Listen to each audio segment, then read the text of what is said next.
Hello ವಿದ್ಯಾರ್ಥಿಗಳೇ, ಎಜುಟೆಕ್ Karnataka YouTube ಚಾನಲ್ಗೆ ಸ್ವಾಗತ. ಹಾಗೆ ನಮ್ಮ ಚಾನಲ್ ಸಬ್ಸ್ಕ್ರೈಬ್ ಮಾಡ್ಕೊಳ್ಳಿ.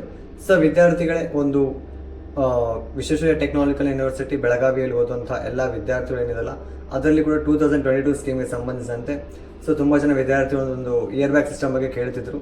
ಸೊ ವಿದ್ಯಾರ್ಥಿಗಳ ಒಬ್ಬ ಎಕ್ಸಾಂಪಲ್ಗೆ ಒಂದು ಲ್ಯಾಟರಲ್ ಎಂಟ್ರಿ ಬಂದಿರುವಂಥ ಡಿಪ್ಲೊಮಾ ಸ್ಟೂಡೆಂಟ್ಸ್ ಏನಿದೆಲ್ಲ, ಸೊ ಇವ್ರದ್ದು ಇಯರ್ ಬ್ಯಾಗ್ ಸಿಸ್ಟಮ್ ಬಗ್ಗೆ ಹೇಳ್ತೀನಿ. ಸೊ ವಿದ್ಯಾರ್ಥಿಗಳೇ, ಲ್ಯಾಟರಲ್ ಎಂಟ್ರಿ ಓದುವಂಥ ವಿದ್ಯಾರ್ಥಿಗಳು ಏನಿರ್ತಲ್ಲ, ಇಂಜಿನಿಯರಿಂಗ್ ಮಾಡುವಂಥ ವಿದ್ಯಾರ್ಥಿಗಳು, ಸೊ ಇವರು ಇಯರ್ ಬ್ಯಾಗ್ ಸಿಸ್ಟಮ್ ಏನಿರುತ್ತೆ ಅಂದರೆ, ನೀವು ಸೆಕೆಂಡ್ ಇಯರ್ ಮೇಲೆ ಒಂದು ಡಿಪ್ಲೊಮಾ ಕಂಪ್ಲೀಟ್ ಮಾಡಿದ ನಂತರ ಸೆಕೆಂಡ್ ಇಯರ್ ಡೈರೆಕ್ಟಾಗಿ ಸೆಕೆಂಡ್ ಇಯರ್ ಬರ್ತೀರಿ. ಸೊ PUC ಸ್ಟೂಡೆಂಟ್ಸ್ ಏನಿದೆ ಫಸ್ಟ್ ಇಯರಿಂದ ಓದ್ತಾರೆ. ಸೊ ನೀವು ಸೆಕೆಂಡ್ ಇಯರ್ ಬಂದಿರ್ತೀರಲ್ಲ, ಸೊ ಸೆಕೆಂಡ್ ಇಯರ್ ಸಿಲೆಬಸ್ ಏನಿರುತ್ತೆ third sem fourth sem, so ಅದರದ್ದು ಟೋಟಲ್ ಅರೌಂಡ್ 18 ಸಬ್ಜೆಕ್ಟ್ಸ್ ಅಥವಾ ಒಂದು 14 ಸಬ್ಜೆಕ್ಟ್ಸ್ ಥಿಯರಿ ಎಲ್ಲ ಸೇರಿ. ಸೊ ಈ ಸಬ್ಜೆಕ್ಟ್ಸ್ನ ನೀವು ಒಂದು ಯಾವಾಗ 7th ಸೆಮ್ ಹೋಗೋದಕ್ಕಿಂತ ಮುಂಚೆನೇ ಕ್ಲಿಯರ್ ಮಾಡ್ಕೋಬೇಕಾಗಿರುತ್ತೆ. ಓಕೆನಾ ವಿದ್ಯಾರ್ಥಿಗಳೇ? ಸೊ ನೀವು ಬಿಫೋರ್ 7th ಸೆಮ್ ಹೋಗೋದಕ್ಕಿಂತ ಕ್ಲಿಯರ್ ಮಾಡ್ಕೊಂಡ್ರೆ ನೀವು 7th ಸೆಮ್ ಹೋಗಿ ಎಲಿಜಿಬಲ್ ಆಗಿರ್ತೀರ. ನೀವು ಏನಾದರೂ 7th ಸೆಮ್ ಹೋಗೋ ಒಂದು ಸಬ್ಜೆಕ್ಟ್ ಇದ್ದರೂ ಕೂಡ ನೀವು ಇಯರ್ ಬ್ಯಾಗ್ ಸಿಸ್ಟಮ್ನ ನಿಮ್ಗೆ ಅಪ್ಲೈ ಆಗುತ್ತೆ. ಸೊ ಇಯರ್ ಬ್ಯಾಗ್ ಆಗ್ತೀರಿ. ಸೊ ಅದ್ರ ತುಂಬ ಜನ ಕೇಳೋದೇನೆಂದರೆ, ಒಟ್ಟು ಇವತ್ತು ಲ್ಯಾಟರಲ್ ಎಂಟ್ರಿ ಸ್ಟೂಡೆಂಟ್ಸ್ಗೆ ಇಯರ್ ಬ್ಯಾಗ್ ಸಿಸ್ಟಮ್ ಇದೆನಾ, ಇದ್ರೆ ಏನು ಕ್ರೆಡಿಟ್ಸ್ ಮೇಲೆ ಡಿಪೆಂಡ, ಸಬ್ಜೆಕ್ಟ್ಸ್ ಮೇಲೆ ಡಿಪೆಂಡ?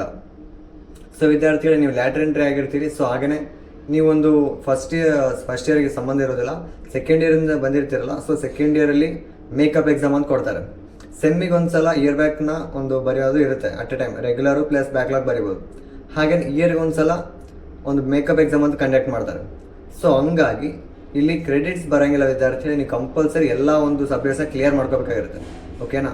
ಸೊ ನೀವು ಅದಕ್ಕಿಂತ ನಿಮ್ಗೆ ಇನ್ನೂ ಡೀಟೇಲ್ ಆಗಿ ಅಂತಂದರೆ, ಸದ್ಯಕ್ಕೆ 2022 ಸ್ಕೀಮಿಂದ ಯಾವುದೇ ವಿದ್ಯಾರ್ಥಿ ಕೂಡ 7th ಸೆಮ್ಗೆ ಇನ್ನೂ ಯಾರು ಮುಟ್ಟಿಲ್ಲ ವಿದ್ಯಾರ್ಥಿ. ಆಲ್ಮೋಸ್ಟ್ ಎಲ್ಲ 5th sem 6th sem, fifth sem ಇವಾಗ ಸದ್ಯಕ್ಕೆ ಮುಗಿದಿದೆ. 6th ಸೆಮ್ ಇದ್ದಾರೆ ವಿದ್ಯಾರ್ಥಿಗಳು. ಹಾಗೆಯೇ ಒಂದು 4th ಸೆಮ್ಮಲ್ಲಿ ಇದ್ದಾರೆ, ಹಾಗೆಯೇ 2nd ಸೆಮ್ಗೆ ಬರ್ತಿದ್ದಾರೆ ವಿದ್ಯಾರ್ಥಿಗಳು. ಸೊ 7th ಸೆಮ್ ಇನ್ನೂ ಟಚ್ ಆಗಿಲ್ಲ ಯಾರು. ಸೊ ನಿಮ್ಗೇನೋ 3rd ಸೆಮ್ ಓದುವಂಥ ವಿದ್ಯಾರ್ಥಿಗಳು, 3rd ಸೆಮ್ ಕಂಪ್ಲೀಟ್ ಆಗಿ 4th ಸೆಮ್ ಓದುವಂಥ ವಿದ್ಯಾರ್ಥಿಗಳು ಯಾರು ಇದ್ದರೆ, ಸೊ ನಿಮ್ಗೊಂದು ಸಣ್ಣ ಎಚ್ಚರಿಕೆ, ನಿಮ್ಮ 3rd ಸೆಮ್ 4th ಸೆಮ್ ಒಂದು ಸಬ್ಜೆಕ್ಟ್ಸ್ ಏನಿದಾವಲ್ಲ ಲ್ಯಾಟರಲ್ ಎಂಟ್ರಿ ಸ್ಟೂಡೆಂಟ್ಸು, ನೀವು ಬಂದಿರೋದು ಸೆಕೆಂಡ್ ಇಯರ್ ಬರ್ತೀರಿ. ಸೊ ಸೆಕೆಂಡ್ ಇಯರ್ನಾಗ ಇರುವಂಥ ಎಲ್ಲ ಸಬ್ಜೆಕ್ಟ್ಸ್ನ ಕ್ಲಿಯರ್ ಮಾಡ್ಕೋಬೇಕಾಗಿರುತ್ತೆ.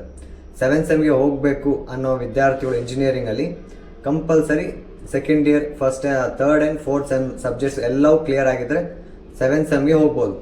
ಹಾಗೆಯೇ ಕ್ರೆಡಿಟ್ಸ್ ಏನಿದಲ್ಲ, ಕ್ರೆಡಿಟ್ಸ್ಗೆ ಸಂಬಂಧ ಇರೋದಿಲ್ಲ ವಿದ್ಯಾರ್ಥಿಗಳಿಗೆ. ಸೊ ಹಂಗಾಗಿ ಕ್ರೆಡಿಟ್ಸ್ನ ಬಿಟ್ಬಿಡಿ. ಸಬ್ಜೆಕ್ಟ್ಸ್ ಎಲ್ಲವೂ ಕ್ಲಿಯರ್ ಇದ್ದರೆ, ಆಲ್ ಕ್ಲಿಯರ್ ಇದ್ದರೆ ಮಾತ್ರ ನೀವು ಒಂದು 7th ಸೆಮ್ಗೆ ಹೋಗೋಕ್ಕೆ ಚಾನ್ಸ್ ಇರುತ್ತೆ. ಓಕೆನಾ? ಇದೊಂದು ಕ್ಲಿಯರ್ ಆಗಿರ್ಬೇಕು ವಿದ್ಯಾರ್ಥಿಗಳು. ಹಾಗೆಯೇ PUC ವಿದ್ಯಾರ್ಥಿಗಳು ಏನಿದೆಲ್ಲ, ಸೊ ಅದು ಕೂಡ ಹೇಳ ವಿದ್ಯಾರ್ಥಿಗಳು. ಅದ್ರ ಜೊತೆಲೆ PUC ವಿದ್ಯಾರ್ಥಿಗಳು ಏನಿದಾರಲ್ಲ, ಅವರು ಫಸ್ಟ್ ಇಯರಲ್ಲಿ ಏನಿರುತ್ತಲ್ಲ, M1 M2 ಆಗಿರ್ಬೋದು, ಫಿಸಿಕ್ಸ್ ಕೆಮಿಸ್ಟ್ರಿ ಆಗಿರ್ಬೋದು, ಮತ್ತು ಇಂಟ್ರಡಕ್ಷನ್ ಏನೇ ಒಂದು ಸಬ್ಜೆಕ್ಟ್ ಆಗಿರ್ಬೋದು. ಸೊ PUC ವಿದ್ಯಾರ್ಥಿ ಎಲ್ಲ ಸಬ್ಜೆಕ್ಟ್ಸು ಕ್ಲಿಯರ್ ಆಗಿರ್ಬೇಕು ವಿದ್ಯಾರ್ಥಿ. ನೀವು ಇಯರ್ ಬ್ಯಾಗ್ ಸಿಸ್ಟಮ್ ಆಗಬಾರ್ದು ಅಂದರೆ ಬಿಫೋರ್ 7th ಸೆಮ್ ಹೋಗೋದಕ್ಕಿಂತ ಮುಂಚೆನೇ ಎಲ್ಲ ವಿದ್ಯಾರ್ಥಿಗಳು ಕೂಡ ಫಸ್ಟ್ ಸೆಮಲ್ಲಿ 2nd ಸೆಮಲ್ಲಿ ಎಲ್ಲ ಸಬ್ಜೆಕ್ಟ್ಸ್ ಕ್ಲಿಯರ್ ಆಗಿರ್ಬೇಕಾಗುತ್ತೆ. ಓಕೆನಾ? ಸೊ ಅವು ಕ್ಲಿಯರ್ ಆಗಿದ್ದರೆ ಮಾತ್ರ ನೀವು ಒಂದು 7th ಸೆಮ್ಗೆ ಹೋಗೋಕ್ಕೆ ಎಲಿಜಿಬಲ್ ಆಗಿರ್ತೀರ. ಇದು ಸಿಂಪಲ್ ಆಗಿರುತ್ತೆ. ಸೊ ಇನ್ನು ಹೆಚ್ಚಿನ ಮಾಹಿತಿಗಾಗಿ ನೀವು ಕಾಮೆಂಟ್ ಸೆಕ್ಷನ್ ತಿಳಿಸಿ ವಿದ್ಯಾರ್ಥಿ. ನಾನು ಒಂದು ಕಾಮೆಂಟ್ ಸೆಕ್ಷನ್ ಅಥವಾ ಒಂದು ವಿಡಿಯೋ ಮುಖಾಂತರ ನಿಮ್ಗೆ ತಿಳಿಸ್ತೀನಿ. ಥ್ಯಾಂಕ್ ಯು ವಿದ್ಯಾರ್ಥಿಗಳು.